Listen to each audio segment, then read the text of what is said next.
So I think it's pretty fair to say that in Hawkeye's years of publication history, he is easily one of the most important Avengers. He's the first Avenger to set a precedent for reformed criminals becoming heroes, and he is also the first Avenger to go and lead a separate branch of the team, being the West Coast Avengers. He's also one of the most consistent members on the entire team. He even rivals Captain America in terms of number of appearances in Avengers comics. Despite this long, fun, and unique history that he has in Marvel Comics, a lot of people don't know that he actually started off as a villain. It was during his first few appearances in Tales of Suspense 57, 60, and 64.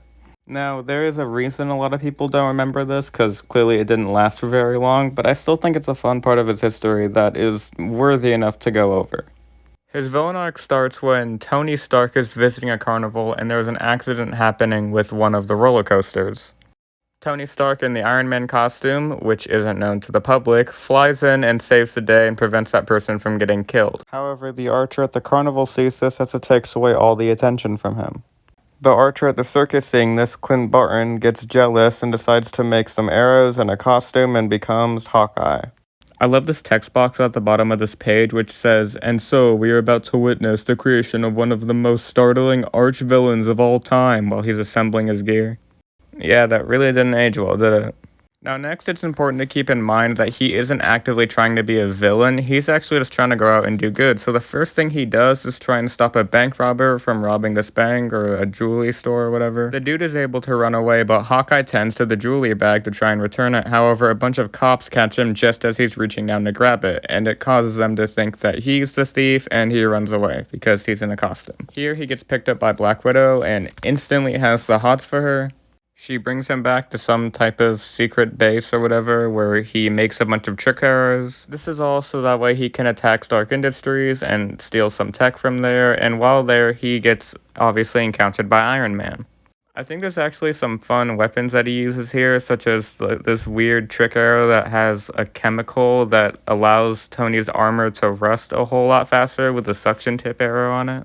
It's some fun stuff that makes Hawkeye seem like a genuine enough threat while also setting some good precedent for him and what his arrows could later do. Because of this, he's forced to strip himself of his armor and hide for a little bit, and Hawkeye's able to get away with the tech in a car.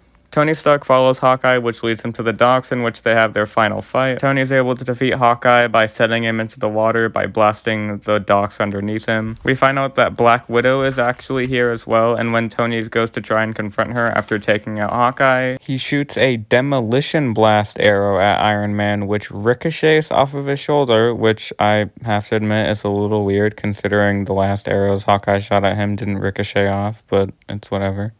And that shit almost hits Black Widow right in the face. Hawkeye grabs Natasha while reeling in what he's done of almost killing her, and he gets in a boat and is able to successfully escape, but without any of the Stark tech. Yeah, this is a pretty weird first issue for this character, especially because something that's common in the rest of his appearances as a villain is that him and Natasha kind of suck ass at it. For the most part, they're kind of like Team Rocket in the way that they just kind of cause trouble for Tony Stark and Stark Industries. But I think that it sets good precedent for one of Clint's more consistent character traits in these early comics being his insecurities. The way that he thinks about Tony Stark calling all of his stuff mechanical gimmicks sets a good precedent for how he feels about him just being a man with a stick and a string.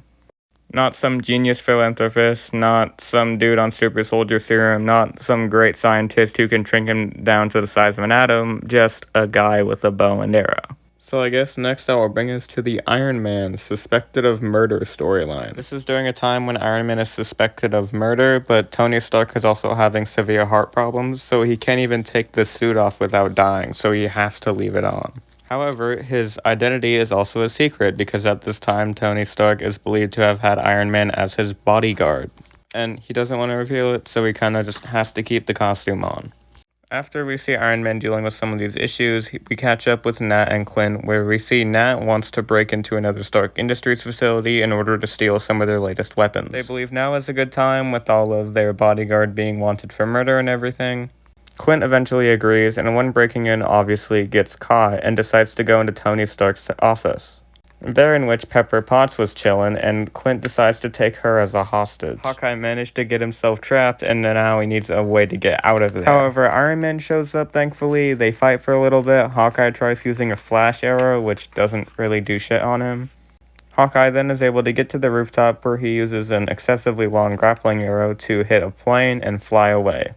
Natasha is actually in this plane unbeknownst to Clint, as she has been kidnapped by her bosses for failing to get the Stark Industries tech. And that's Hawkeye's second appearance as a villain, where he shows up, causes some trouble for Tony, tries to steal his tech, fails to steal his tech, and escapes. See what I mean when I called him and Natasha basically just Team Rocket?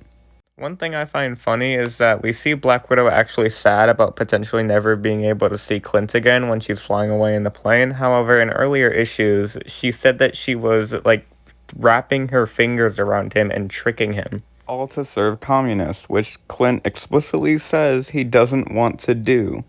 And now she suddenly misses him, which I just think is a little funny, but these comics are old, it's not always worth picking on. So Hawkeye's next appearance as a villain is in Tales of Suspense number 64, The Return of Hawkeye and the New Black Widow. And by new, it's just when Black Widow starts to don that really funny looking blue costume. This issue follows Black Widow reuniting with Hawkeye after being taken back to her home base. Here we find out that she was decked out in a new costume and was also given some new equipment that let her hang on walls to fit with the whole spider theme, as well as these bracelets which shoot suction-tipped lines which let her swing. Natasha asks Clint to help him destroy Iron Man again, even though they failed twice, and Hawkeye accepts because he's just dastardly in love with her, I guess. Their best idea to destroy Iron Man is by hurting people close to Tony Stark, so they kidnap Pepper Potts and Happy Hogan. Hawkeye shoots some type of flash arrow at them while they're driving, which causes them to crash, which makes it pretty fucking easy for them to be kidnapped. It doesn't take long for Iron Man to come in and start beating up all the little goons that they have hired this time as well. Hawkeye uses some type of weird boomerang arrow, which causes a sound to go around Tony Stark, which just keeps getting louder and louder and hurts him. However, despite this, Iron Man is still able to get a repulsor blast off on Clint, which then gives him enough time to go rescue Happy and Pepper. After they get away, Hawkeye and Black Widow start fighting again, where they just both use some of their tools on each other, and in it, Black Widow eventually gets hurt. Hawkeye, being concerned, takes her and tries to flee. However, Black Widow is definitely against this. But despite this, that's the last we see of them. They successfully get away again, and yeah, it ends with Happy being cucked. Next we see of Hawkeye is in the Avengers number 16. He kind of just shows up in their mansion asking to join the team and explains what happened to him after the last time we saw him.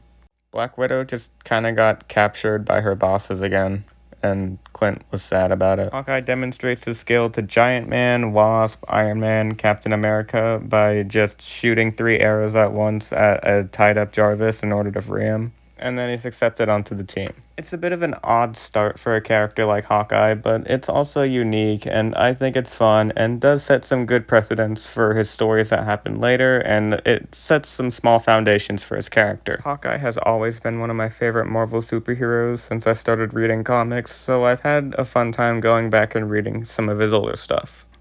Maybe another time I'll go through his original miniseries, which I think is actually a lot of fun. But until then, that's going to be it for this video. I hope you guys did enjoy. I'm sorry for taking so long with this, and I know I haven't uploaded in a while, but yeah, I don't know. Life's been life, I guess. Anyway, bye-bye.